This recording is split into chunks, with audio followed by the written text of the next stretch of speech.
Hey, good morning. Welcome to the CGS Biblecast.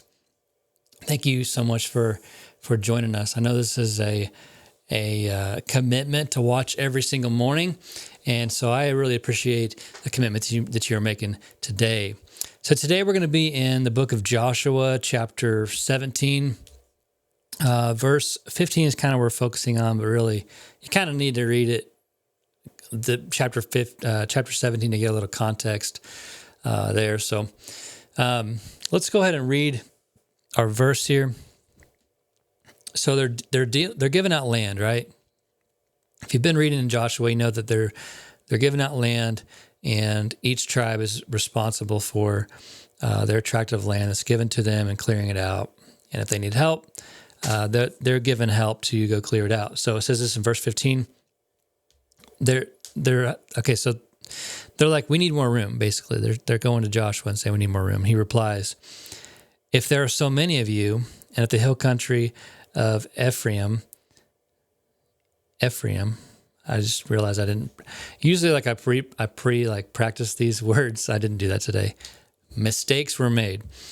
If it's not large enough for you, clear out the land for yourself in the forest where the Perizzites live, or the Rephites live. Woo! Okay, so I'm tempted here to cut this because I butchered those names so much, and I usually practice it. But for some of you that have no clue how to pronounce any of this, I'm going to leave it in there because I usually have to go in and play like the deal on my phone and listen to how they pronounce it, and I usually like write it out for my sermons. So if I like blaze through those things, I sound real smart on my sermons, but it's because I practice it. I didn't do that today, and I will for the next episode. But the point here is he's saying, well, if you need the land, if you need the room, why don't you just get to work and clear the room out yourself? Reminds me of like a DIY project, right? Like I'm a big DIY guy. I don't watch the DIY shows because I'm not that good at it, but I'm really cheap and I don't like to spend money. And so the DIY thing makes sense to me. So if my car needs fixed, I'm definitely going to try to fix it myself first, even though I'm not that mechanically inclined. If my house needs work, I'm definitely going to be doing it myself, unless it's just an emergency and I have no idea how to do it. So I bought this house that I'm living in like 2017, and we were the last day. We had to get in there that day. If not, we wouldn't have nowhere to live. We'd have to re-sign our lease for another year in Fayetteville, which wasn't going to work out for us. It wasn't going to be that good of a deal. So we get this house, and it's got great bones. I really like the location. I really like the yard. Had a place for us to park the boat. Had a place for me to park the truck, which was the big things for me.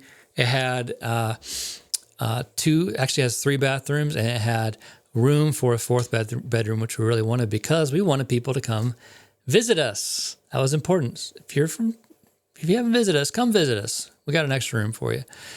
But it had an extra room, but it wasn't a bedroom.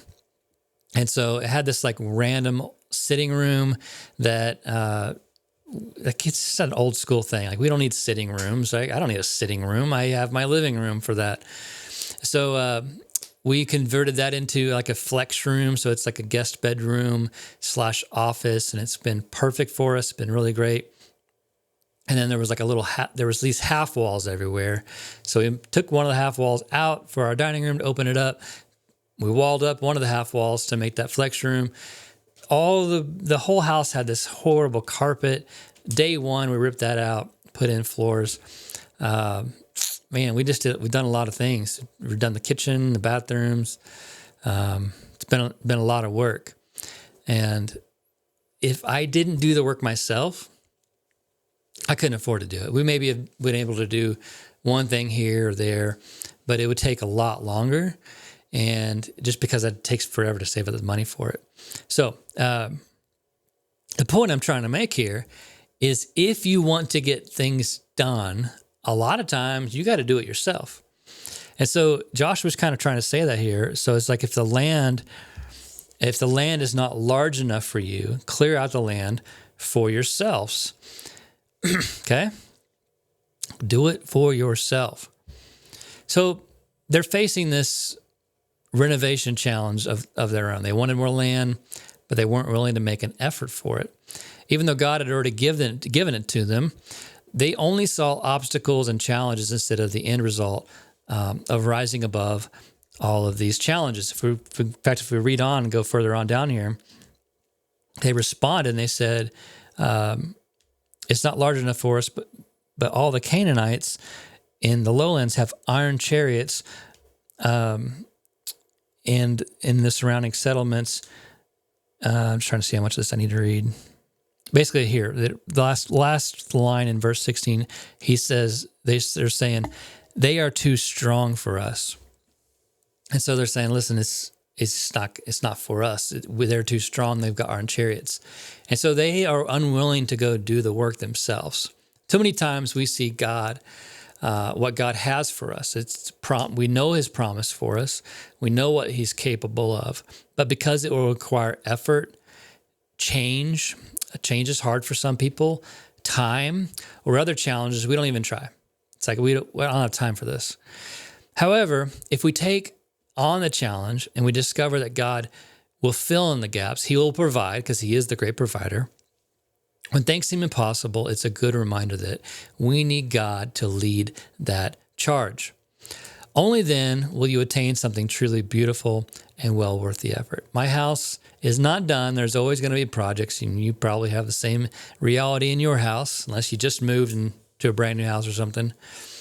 But my house is in a very, very nice place, and I'm very happy with my living situation. In my calling, it's a similar thing. It's like if I don't put in the work and to achieve what God has called me to do, and push forward knowing that he will provide in the areas that I need him to provide, then we're not going to achieve anything. I'm not going to be able to achieve what God is calling for me because I'm not willing to do the work. So what is it that God has called you to, that is challenging you to do, and has promised you that you can accomplish, that you're not doing because you're not putting in the effort, you're not trusting God to fill in the gaps. You're just not doing it. You're putting it off. You don't have time to do it.